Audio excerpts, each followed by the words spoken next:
అందరికీ నమస్కారం. Welcome to Sreeraj food. నేను మీ సిరి. ఈరోజు మన వీడియోలో చాలా టేస్టీగా, హెల్తీగా, తక్కువ టైంలో చేయగలిగేలా మంచి రెసిపీ ప్రిపేర్ చేద్దాం.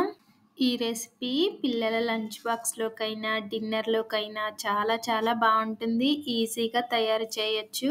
ఈ వీడియో మీకు నచ్చితే తప్పకుండా like, share and subscribe friends. దీనికోసం ముందుగా ఒక ఆలుగడ్డ తీసుకొని పైన చెక్కు తీసేసి సన్నగా తురుముకోవాలి. ఇలా తురుముకోవడానికి వీలుగా లేదు అంటే సన్నగా కట్ చేసుకున్నా సరిపోతుంది. ఇలా కట్ చేసుకున్న ఆలుని నీళ్ళల్లో వేసి పక్కన పెట్టేద్దాం.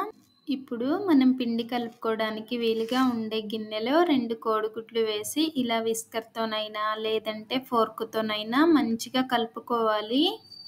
మనం వేసిన ఎగ్స్ అనేవి మంచిగా కలిసిపోయిన తర్వాత ఇప్పుడు ఇందులో ఒక చిన్న కప్పు పాలు పోయాలి. ఈ పాలు నేను కాచి చల్లార్చినవి పోసా, పచ్చి పాలైనా పోయొచ్చు. ఈ పాలు కూడా పోసుకొని కోడిగుడ్లు, పాలు మంచిగా కలిసేలాగా కలుపుకోవాలి.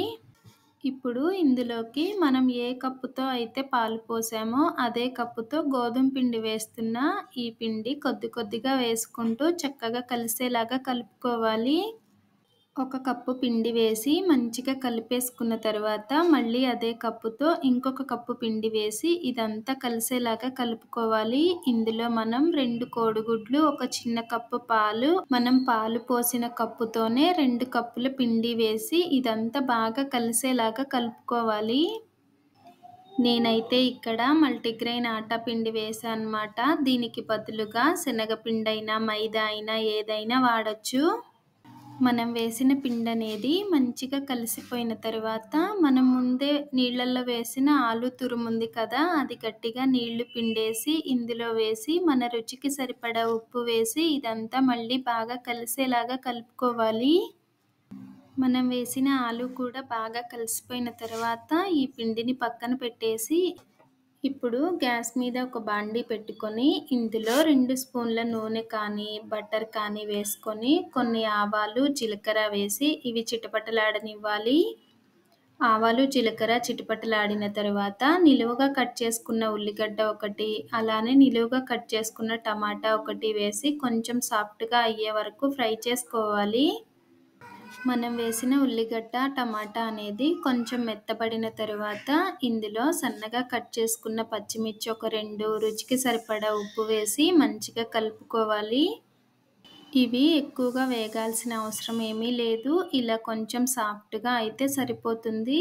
ఇలా అయిన తరువాత మనం ముందు కలిపిన పిండిలో వేసి ఒక గుప్పెడు కొత్తిమీర కూడా వేసుకొని, కొత్తిమీర లేకపోతే పుదీనా కానీ, కరివేపాకు కానీ ఏదుంటే అది వేయొచ్చు. వేసుకొని ఇదంతా బాగా కలిసేలాగా కలుపుకోవాలి. మనం ఎక్కువ సార్లు ఆలు పరాటా కానీ, లేదంటే ఎగ్ చపాతీ కానీ ఇలా చేస్తాం కానీ 2 కలిపి చేయం కదా! ఇలా ఒక్కసారి చేసి చూడండి. ఖచ్చితంగా మీ ఫేవరెట్ అవుతది. అంత టేస్టీగా ఉంటది ఈ రెసిపీ అయితే. ఇలా పిండంతా కలుపుకున్న తర్వాత గ్యాస్ మీద ప్యాన్ పెట్టుకొని ఒక 2 స్పూన్ల నూనె వేసి మనం కలుపుకున్న పిండిని పలుచగా వేసుకోవాలి. వేసిన తర్వాత గ్యాస్ మీడియం ఫ్లేమ్‌లో పెట్టుకొని మూత పెట్టామంటే ఒక 2, 3 నిమిషాలకి చక్కగా ఉడికిపోతుంది. ఇలా ఒకవైపు మంచిగా ఫ్రై అయిన తర్వాత రెండో వైపు కూడా తిప్పేసి చక్కగా వేయించుకోవాలి. ఈ వీడియో మీకు ఎలా అనిపించిందో కామెంట్ చేయండి. మన ఛానల్లో ఇంకా మంచి వీడియోస్ ఉన్నాయి. కుదిరితే ఒకసారి విజిట్ చేయండి.